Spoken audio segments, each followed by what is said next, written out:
Sir Visakha ఉక్కు బేరానికి steel plant కార్మికుల పరిస్థితి చాలా దారుణమైన విషయం అండి. విశాఖ ఉక్కు గురించి మనం తప్పకుండా చర్చిస్తున్న వాళ్ళలో మన కార్యక్రమం కూడా ఒకటి ఉంది. 11 కోట్లు తీసుకొచ్చాము, బ్రహ్మాండంగా ఉద్ధరించాము, అది ఇది అన్నారు. కానీ జరిగింది ఏంటి? ఇప్పుడు చాలా లాభదాయకమైన 12 విభాగాలు బేరానికి పెట్టారండి. అంటే మీరు బట్టీలు బేరానికి పెట్టి మార్కెటింగ్ పెట్టి ఇంకేం మిగులుతుంది అక్కడ?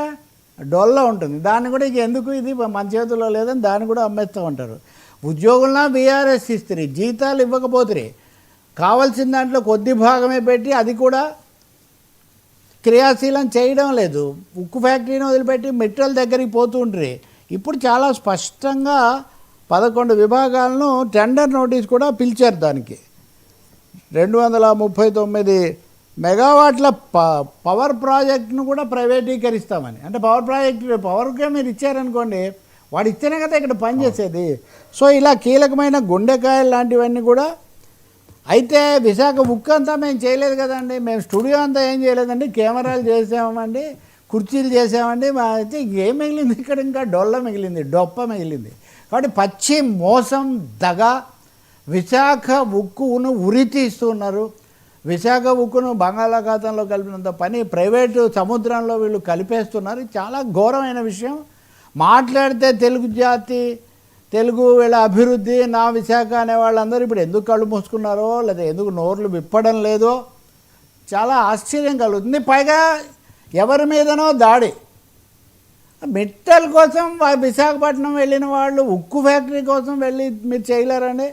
11 కోట్లు మీరు అప్పు 11,000 కోట్లు సరే 11,000 కోట్లు తెచ్చి అప్పులాళ్ళకి కట్టించారు. వీళ్ళ కోసం కాదా వీళ్ళు తెచ్చింది, వర్మ లాంటి ఆసామికి ఇప్పించడానికి. పైగా వీడి జీతాలకు వాడకూడదని షరతు పెట్టారు. ఇప్పుడు లోకేష్ ఉదాహరణకు చాలా కీలక నాయకుడు, కాబోయే నాయకుడు, ఇప్పటికే నాయకుడు. ఆయన విశాఖలో ఢిల్లీలోనే ఉన్నారు. ఆయన అజెండాలో చాలా విషయాలు ఉన్నాయి. విశాఖ ఉక్కు లేదు. విశాఖ ఉక్కు అంటే 11,000 కోట్లు అప్పుడే నేను మీకు చెప్పాను. కారు అమ్మడం కోసం దానికి పెయింట్ వేసి దాన్ని అదే రీబోరింగ్ చేసినట్టుగా విశాఖ ఉక్కును చేయడానికి 11,000 కోట్లు తప్ప బతికించడానికి కాదు. కార్మికులు మటుకు దీని మీద చాలా తీవ్రంగా ఉన్నారు. కార్మికులే కాదు, విశాఖ అనేది మరొకసారి మరో విశాఖ ఉద్యమం వచ్చినా కానీ మనమే ఆశ్చర్యపోవడం అవసరం లేదు.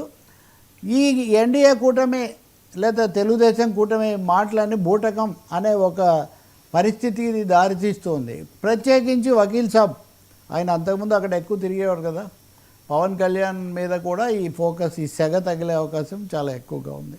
చాలా బాధాకరమైంది కూడా. సార్ ఎన్టీఆర్పై యుద్ధం మంట పెట్టిన కామెంట్స్ అనంతపురం ఎమ్మెల్యే ప్రసాద్